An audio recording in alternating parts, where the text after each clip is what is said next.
Alright, Sean here, and today we're going to check out 5 interesting and affordable features you can add to your G20 3 Series. The enhancements can include body protection as well as little fixes to rectify certain little annoyances I have with the 3 Series after using it for about a year or so. Let's check it out.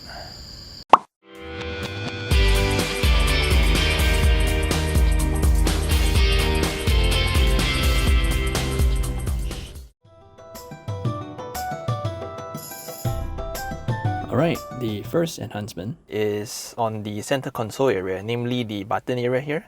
So while the center console area is nice and sleek, with like buttons here and there, it's actually not really very driver centric, or rather driver focused, in the sense that these buttons here, right, you can't really know what button you're pressing when you're driving. So that can be said for the drive selectors here as well. So previously, when I need to change the driving mode, I have to look down, get my eyes off the road, and look down at the buttons here to press and change the drive modes. Likewise for the auto feature.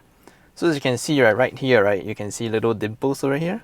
So this is a bit like the Braille touch dimples, the kinds you can see, you can find in buttons, like elevator, lift buttons. So yeah, so what I got is actually this little raised dimples, which I got from like a hardware shop. You can buy them, for like $1 for like a pack of 8 or 10, and they're typically used to be stuck under the feet of furniture to prevent screeching. They're like rubber feet, and because they're adhesive, they go very well here. So you can see I get one stuck on the comfort button as well as one on the auto hold button. So unlike the previous 3 Series where the drive mode selector is a rocker switch, you can actually feel where the rocker is, and up is for increase in the driving modes, namely Eco, Comfort, and Sport Plus, and then likewise down the other way around. Here you have dedicated buttons, and how I managed to get this done is that I put Comfort, which is the driving mode I'm in most of the time, over here. So you have to be driving, I can just literally put my hands here and feel, and then okay, so anything above this dimple is Sport, and anything below here is Eco. So yeah, that's how I got about working this out. And then one of the other most used button I use on the car as well as the auto hold function. So this is a button which I always turn on when I'm in traffic, but I will turn off because it's pretty irritating when you're parking. Yeah, so this is also one of the buttons which I can actually, in the midst of parking, I can just literally just put my hands here and just press this without even keeping my eyes off the road. So you have cheap, $1 fix, Braille, adhesive dimples. Yep. Alright, the next cheap enhancement I can recommend is right here in the center console. So when we open it up, you can see I actually have a little nice organizer tray here.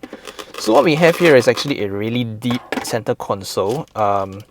You can actually put quite a fair bit of stuff. So you can see I use this to put all my spare mask because you do need it at this time of the year. But what is interesting is actually this little baby here. So this is actually a plastic tray. I got it about $10 off AliExpress, and this is the one fitted for the G23 series.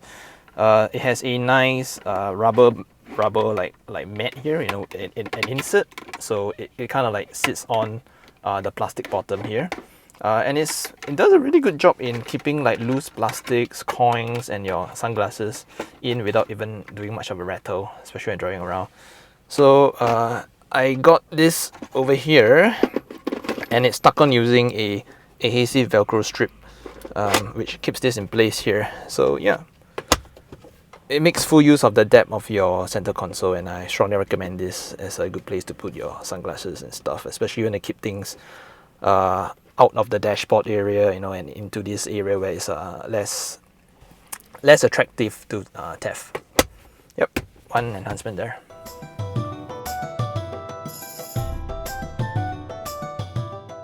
The next good recommendation will be the cargo net in the trunk or the boot of your car.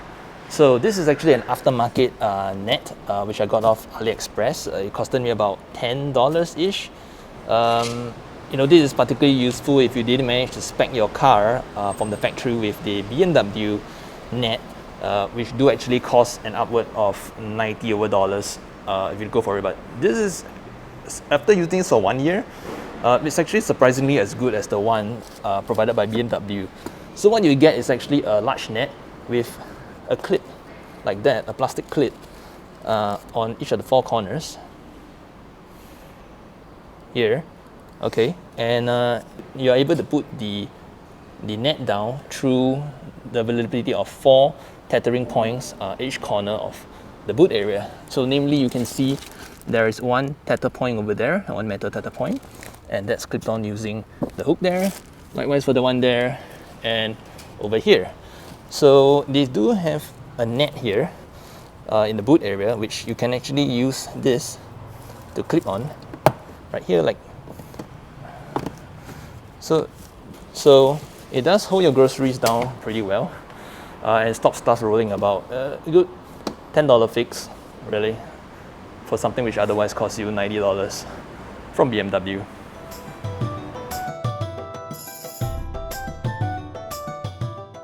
My next so-called enhancement is a bit more of to settle an annoyance.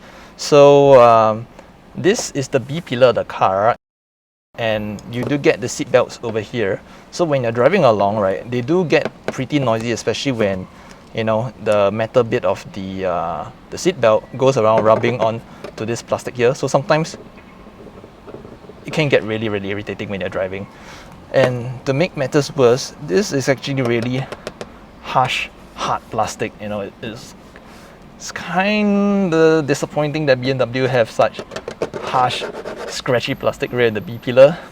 So how I do go about rectifying this is to actually stick on a felt lining here. Let me show it to you on the passenger side. So how I got about rectifying this, right, is to actually get a felt adhesive. So this is actually a felt-like material here, which is about, I would say, 2.5 inches wide, or about like 6 centimeters in length. It's a square. So as you can see here, and it's stuck on using adhesive. So this is typically what you can find. I got this from a hardware store. It cost about $1 for a pack of 2, and it sticks on here well. And as you can see, the noise is gone. Simple fix, but probably not the prettiest. Probably be on the lookout for something a bit more black. But this is the biggest I can find, which is one pad by itself here, which you can stick on the B pillar itself. So yeah, another nice, simple enhancement, but more of to rectify annoyance.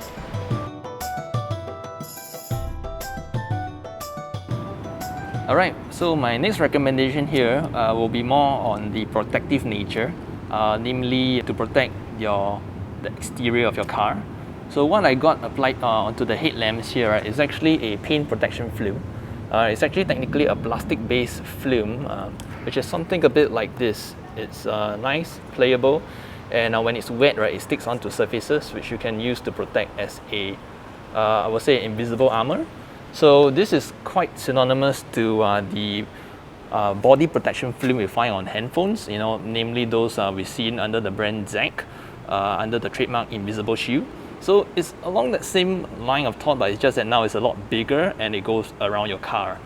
So I got recommended to this at a workshop, a repair workshop, which I did my ceramic coating on. And they kind of like recommended me to actually put this on because these headlamps actually do cost on upwards of about $1,000 each. And you definitely wouldn't want to get road chips or sand nicking the fine finish on your headlamps. So what I got here, you can see thinly, is actually a custom cut film. You can just see the edge over here, barely. Yeah, it's very discreet. The workshop which I does this quoted me $100 per headlamp, which is a reasonable fee. They do full body coats, which on the upwards of $5,000 per car. If you're looking a bit more of a hybrid solution, or rather a minimal solution, they do like front brass. That's what they call it. So they kind of like coat the high impact problematic zones, like the front bumper and a bit of the hood.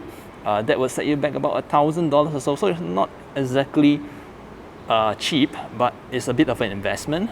So this, I was told that this headlamp covers, or rather these headlamp films, do last an upwards of at least 5 years, and they do provide UV protection as well.